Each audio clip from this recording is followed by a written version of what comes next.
Pagpasok ko pa lamang sa tahanang ito ay bumungad na kaagad sa akin ang amang nakaratay na si Mang Marlon Adarayan.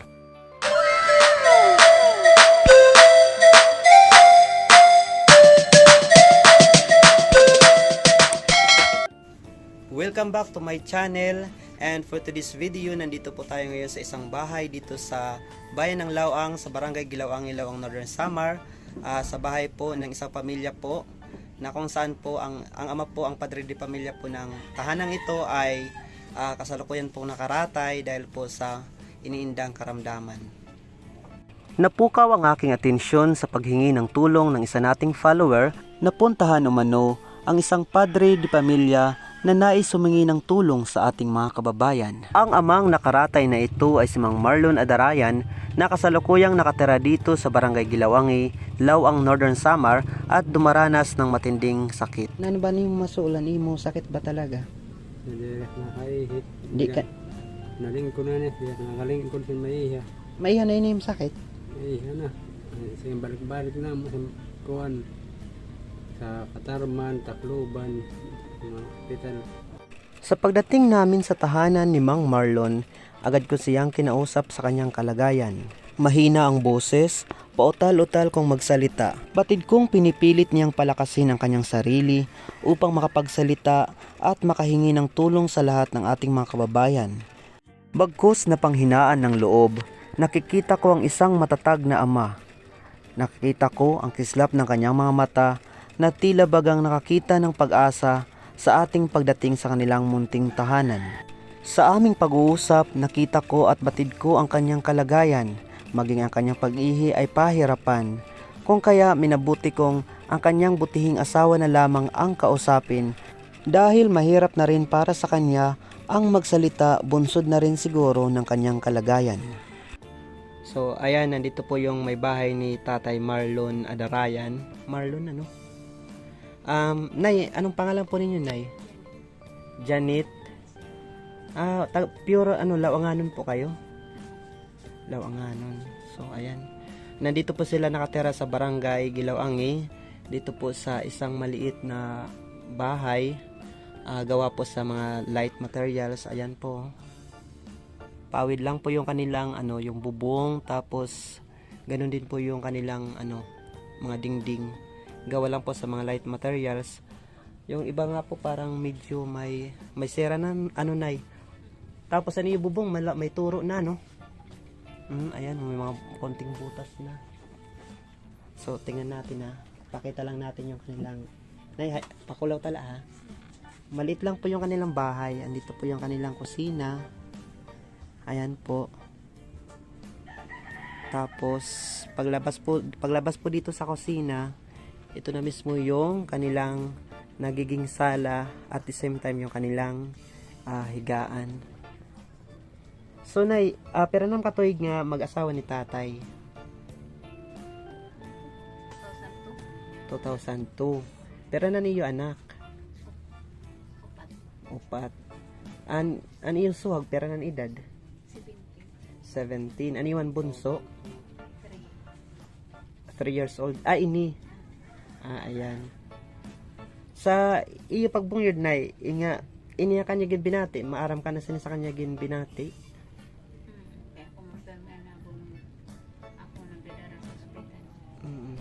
Sa aming pag-uusap ni Aling Janet, bakas ko ang isang ginang na nagpapakatatag para sa kanyang mga anak at para sa kanyang asawa.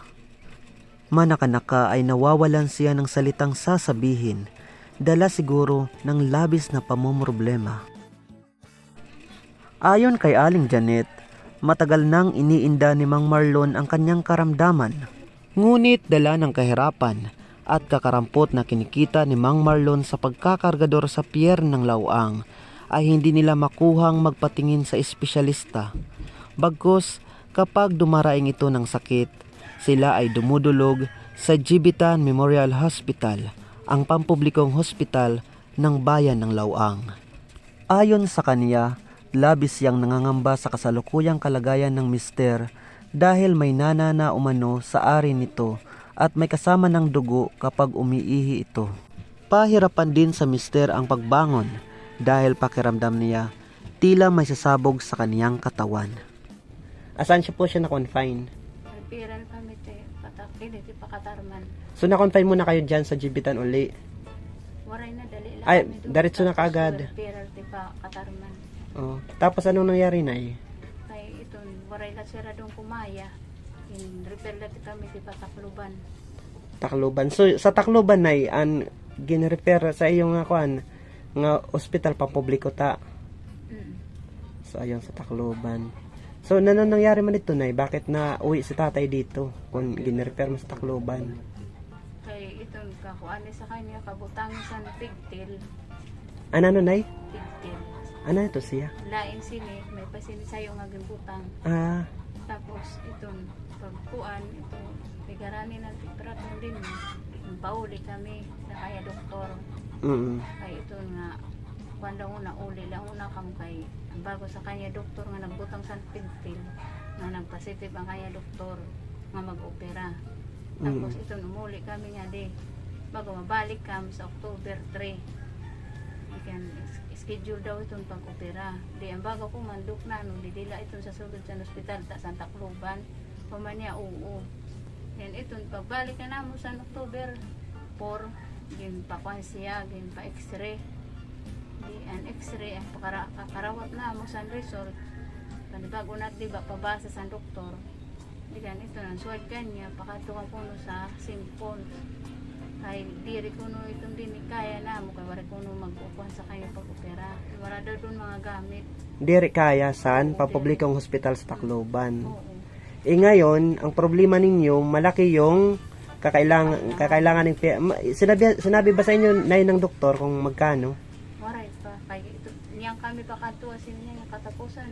Pero ang findings kay tatay, kailan maoperahan. Oo. Mga niya. Makita ang gusto ng doktor kat nga Espesyalista. Maliban lang kung magbabaka sakali kayo sa Maynila kasi may mga pampublikong hospital sa Maynila na tumutulong na rin po, tumutulong po talaga sa mga ganitong kaso. Kaso nga lang, syempre, bukod sa gagastusin ninyo sa pampaopera, gagastos din kayo sa pamasahe papunta doon, tapos pagkain, para sa pagkain. Buti may mga kamag-anak din kayo sa Maynila na kung sakali. Kunta. Di pa na ako So kumbaga doble peligro talaga kung sakali na dadalhin sa Maynila. Kasi actually sa pagkakaalam ko na natural malaki talagang kakailanganing gagastusin talaga kung magpapatuloy kayo diyan sa private. Siyempre pag private talaga 'yan. Oo, natural 'yan, binabayaran diyan lahat.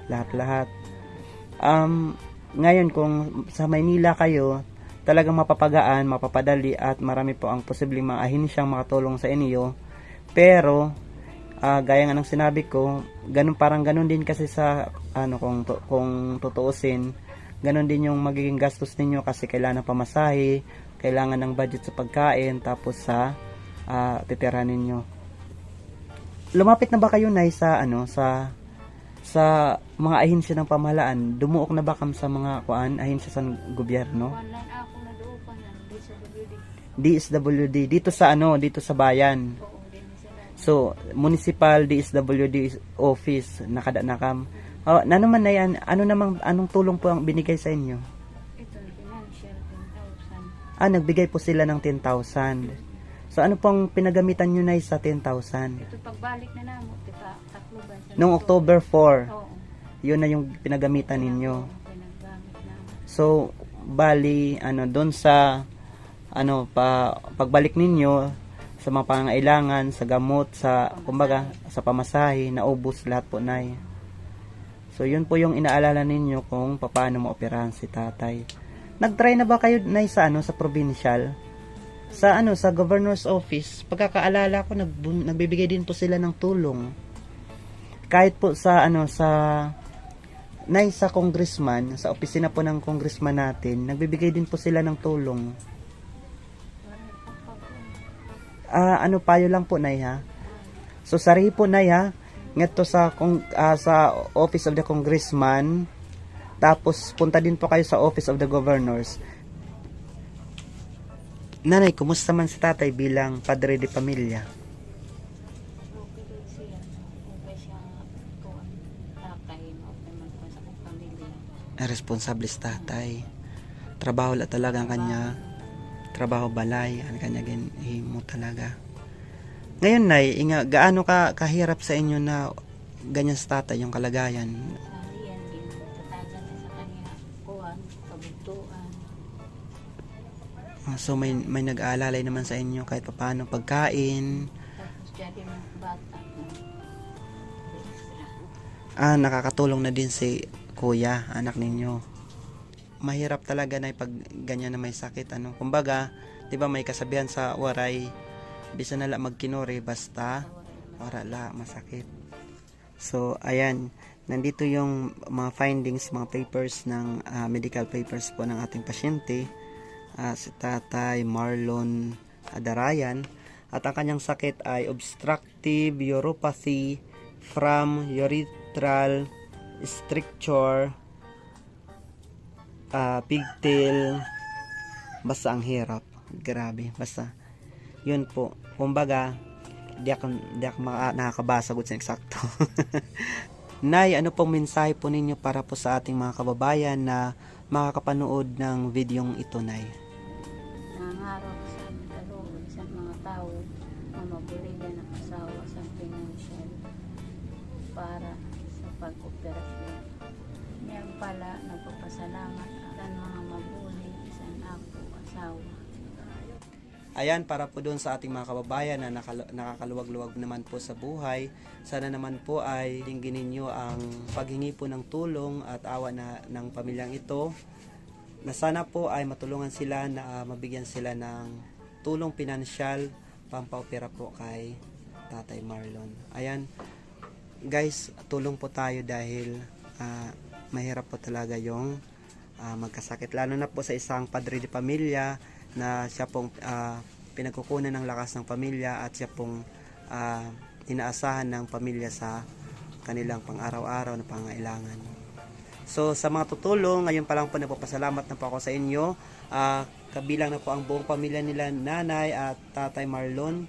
Maraming salamat po sa tulong. Kahit ano pong tulong ang ibigay ninyo, malaki o maliit, basta tulong po galing sa inyo, bukal sa inyong puso, tatanggapin po namin. Maraming salamat. Hanggang sa aming pag-alis ay ramdam namin ang pagdurusa ni Tatay Marlon, pati na rin po ang paghihirap ni Nanay Janet sa pag-aalaga rito. Nawa ay dinggin ng Panginoon at ng mga taong makakanood nito ang kanilang munting kahilingan. Para po sa mga nais magbigay ng tulong, kontakin nyo lamang po ang inyong Maestro Waray.